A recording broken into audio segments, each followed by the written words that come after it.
एक बड़े ब्राह्मण विद्वान मौलुंक पुत्र एक दिन अपने 500 शिष्यों के साथ बुद्ध के पास आए। उसके मन में बहुत सारे प्रश्न थे और उसे उनके उत्तर चाहिए थे। बुद्ध ने एक शर्त रखी, 1 वर्ष तक मौन रहकर तभी वह उत्तर देंगे। मौलुंक पुत्र के मन में संदेह था, 1 साल तक मौन रहना कठिन हो सकता था और क्या पता उत्तर सही हो या नहीं। उसका एक दूसरा शिष्य सारिपुत्र हंसते हुए बोला, तुम्हें इनकी बातों पर ध्यान नहीं देना चाहिए, ये धोखेबाज हैं। मैं भी इनके पास प्रश्न लेकर आया था, इन्होंने मुझे कहा था 1 साल मौन रहो और ध्यान करो, उसके बाद मेरे मन से सवाल चला गया और इन्होंने मुझे कभी उत्तर नहीं दिया। बुद्ध ने समझाया, मैं अपने वचन पर खड़ा रहूंगा। अगर तुम पूछोगे तो मैं उत्तर दूंगा, अगर तुम पूछते ही नहीं हो तो मैं क्या कर सकता हूँ। 1 वर्ष बीता।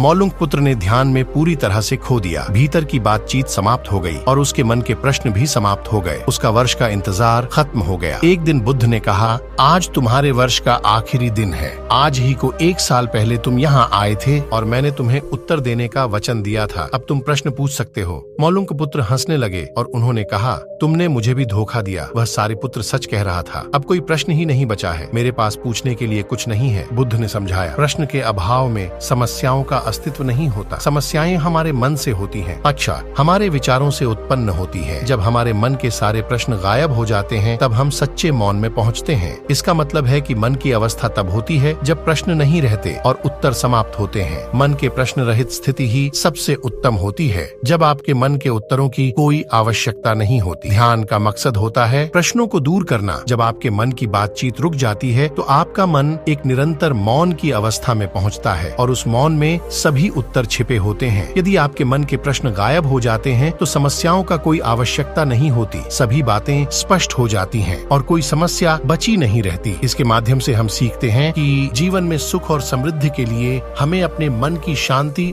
और मौन का महत्व समझना चाहिए, क्योंकि वही सच्चे ज्ञान का मार्ग है।